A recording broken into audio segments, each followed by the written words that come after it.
रानीगंज रथ मेला की जमीन को लेकर क्लब और राज परिवार के बीच विवाद गहराया, एक दूसरे पर लगा रहे हैं आरोप।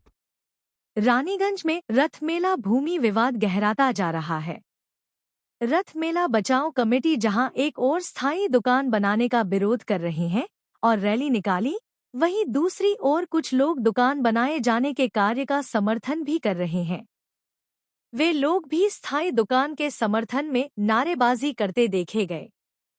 इस दिशा में एसएससीए क्लब और स्थानीय लोगों ने रविवार को विरोध रैली निकाली और आरोप लगाया कि 25 अगस्त 2025 से मेला मैदान पर दुकानों को स्थायी करने का कार्य शुरू किया गया है।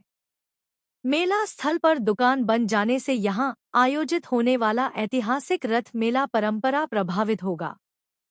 एसएससीए क्लब के सदस्य सुनंद मुखर्जी का कहना है कि कुछ लोग इस जमीन पर अवैध कब्जा करने का प्रयास कर रहे हैं, लेकिन वे लोग ऐसा नहीं होने देंगे।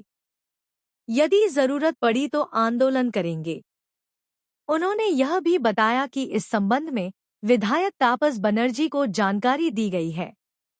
उन्होंने कहा कि मेले के अलावा अन्य सामाजिक और सरकारी कार्यों में भी इस जमीन का उपयोग होता है। दुकान बन जाने से काफी असुविधा होगी। वहीं दूसरी ओर सीआरसोल राजबाड़ी परिवार की अनुराधा मालिया ने कहा कि जमीन राज परिवार की है और आयोजन का अधिकार भी उन्हीं के पास है। एसएससीए क्लब को अधिकार दिया गया था, लेकिन जब उन्हें ऐसा लगा कि क्लब अपने अधिकार का दुरुपयोग कर रही है तो दिए गए अधिकार वापस ले लिया गया। उन लोगों के पास अब कोई अधिकार नहीं है। आगे बताया कि गरीब दुकानदारों को रोजगार के लिए दुकान की अनुमति दी गई है। इसमें कुछ भी अनुचित नहीं है।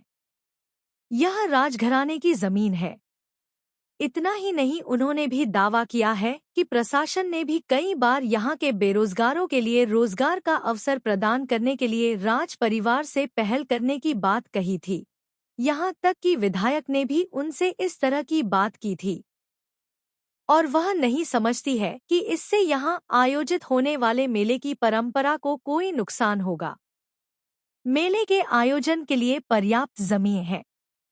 विवाद की जानकारी मिलने के बाद नगर निगम बोरो 2 के चेयरमैन मुजम्मिल शहजादा निर्माण कार्य पर रोक लगा दिया है। उनका कहना है कि इस संबंध में पूरी जानकारी लेने के बाद ही कोई निर्णय लिया जाएगा। तब तक के लिए निर्माण कार्य रुकवा दिया गया।